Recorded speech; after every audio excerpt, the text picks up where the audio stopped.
Hi bridge എഡ്യൂക്കേഷനിലേക്ക് എല്ലാവർക്കും സ്വാഗതം. നിങ്ങൾ UGC നെറ്റ് അറബിക് എക്സാമിന് പ്രിപ്പയർ ചെയ്യുകയാണോ? എങ്കിൽ ഇത് നിങ്ങൾക്ക് വേണ്ടിയുള്ള ചാനലാണ്. നെറ്റ് സിലബസിലെ ഓരോ യൂണിറ്റും നമുക്ക് ഒരുമിച്ച് സിമ്പിളായി പഠിച്ചെടുക്കാം. അപ്പോൾ ഞങ്ങൾക്ക് നിങ്ങളെക്കുറിച്ചും നമ്മുടെ ഈ കമ്മ്യൂണിറ്റിയെക്കുറിച്ചും കൂടുതൽ അറിയാൻ ആഗ്രഹമുണ്ട്. ഇന്നത്തെ ക്ലാസ് എങ്ങനെയുണ്ടായിരുന്നു? ഈസി ആയിരുന്നോ അതോ കുറച്ച് ടഫായിരുന്നോ? താഴെ കമന്റ് ചെയ്യണേ.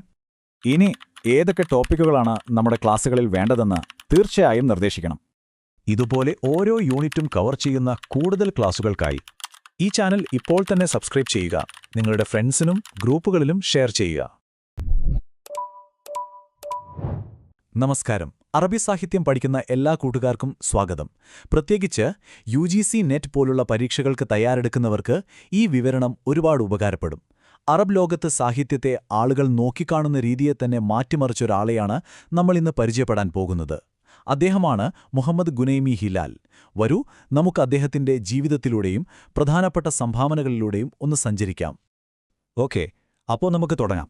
മുഹമ്മദ് ഗുനൈമി ഹിലാൽ എന്ന് കേൾക്കുമ്പോഴേ നമ്മുടെയൊക്കെ മനസ്സിലേക്ക് ആദ്യം വരേണ്ടൊരു വിശേഷണമുണ്ട്. അതാണ് അറബ് ലോകത്തെ താരതമ്യ സാഹിത്യത്തിന്റെ, അതായത് കമ്പാരിറ്റീവ് ലിറ്ററേച്ചറിന്റെ അമരക്കാരൻ എന്നത്. എന്താണത്? സിമ്പിളായി പറഞ്ഞാൽ പല ഭാഷകളിലെയും സംസ്കാരങ്ങളിലെയും സാഹിത്യങ്ങളെ പരസ്പരം ബന്ധിപ്പിച്ച് പഠിക്കുന്ന ഒരു രീതിയാണിത്. ഈയൊരു പഠനശാഖയ്ക്ക് അറബിയിൽ കൃത്യമായൊരു അടിത്തറ പാകിയത് അദ്ദേഹമായിരുന്നു. അദ്ദേഹത്തിന്റെ കഥ തുടങ്ങുന്നത് ഈജിപ്തിൽ നിന്നാണ്.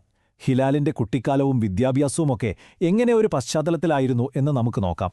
കാരണം ഇതാണ് അദ്ദേഹത്തിന്റെ ചിന്തകളെ രൂപപ്പെടുത്തിയ ആദ്യത്തെ ഘട്ടം. അദ്ദേഹത്തിന്റെ പഠനവഴികളിലെ പ്രധാനപ്പെട്ട ഇടങ്ങൾ നോക്കൂ. 1916 ഈജിപ്തിലെ സൽമന്ത് എന്നൊരു ഗ്രാമത്തിലാണ് അദ്ദേഹം ജനിക്കുന്നത്. ആദ്യം ഖുർആൻ ഹൃദിസ്ഥമാക്കി. അതിനുശേഷം അൽ അസ്ഹറിന്റെ കീഴിലുള്ള ഒരു മതപാഠശാലയിലായിരുന്നു പ്രാഥമിക വിദ്യാഭ്യാസം. പിന്നീട് അറബ് ലോകത്തെ വലിയ പണ്ഡിതന്മാരെ വാർത്തെടുക്കുന്നതിൽ പേരുകേട്ട ദാറുൽ ഉലൂം കോളേജിൽ നിന്ന് 1941 ബിരുദവും നേടി. ബിരുദം കിട്ടിയ ഉടനെ അദ്ദേഹം വലിയ ഗവേഷണങ്ങൾക്കൊന്നും പോയില്ല. പകരം 4 വർഷത്തോളം അറബി ഭാഷ പഠിപ്പിക്കുന്ന ഒരു അധ്യാപകനായി ജോലി ചെയ്തു.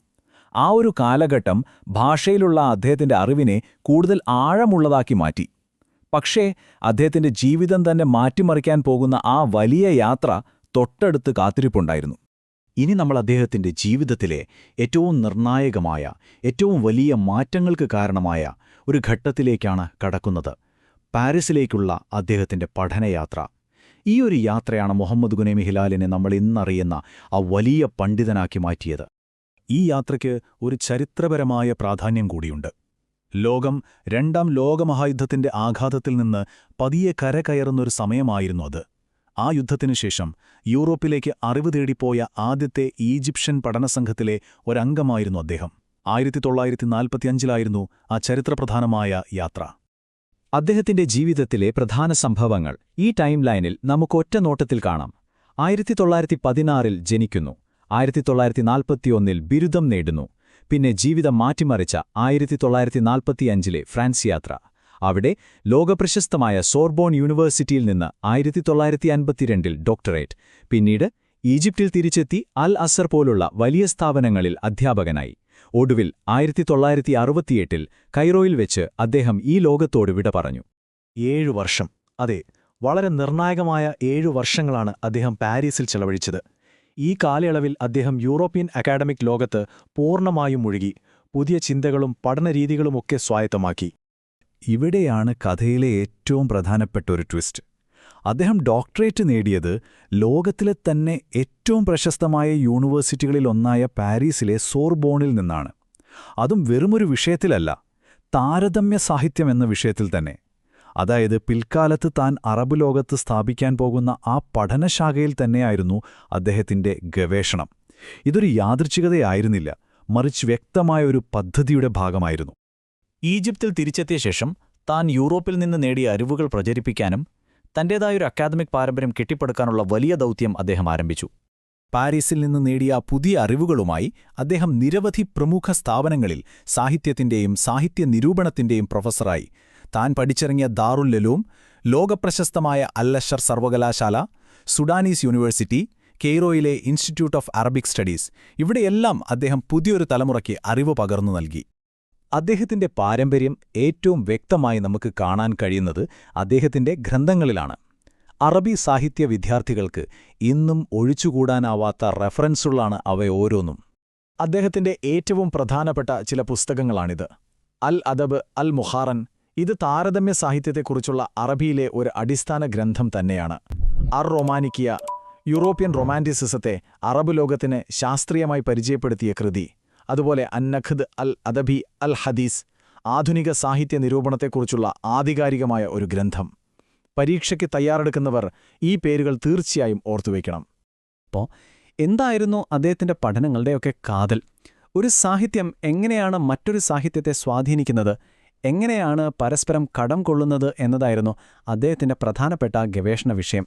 സംസ്കാരങ്ങൾക്കിടയിലുള്ള സാഹിത്യപരമായി കൊടുക്കൽ വാങ്ങലുകളെക്കുറിച്ചായിരുന്നു അദ്ദേഹം എപ്പോഴും ചിന്തിച്ചിരുന്നത്.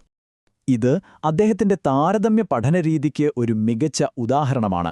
ഹിജ്റ 5ഉം 6ഉം നൂറ്റാണ്ടുകളിൽ അറബി ഗദ്യം പേർഷ്യൻ ഗദ്യത്തിൽ ചെലുത്തിയ സ്വാധീനം അദ്ദേഹത്തിന്റെ പ്രധാന ഗവേഷണ വിഷയങ്ങളിലൊന്നായിരുന്നു. കണ്ടില്ലേ, രണ്ട് സാഹിത്യങ്ങളെ തമ്മിൽ എങ്ങനെയാണ് അദ്ദേഹം ബന്ധിപ്പിച്ച് പഠിച്ചതെന്ന്.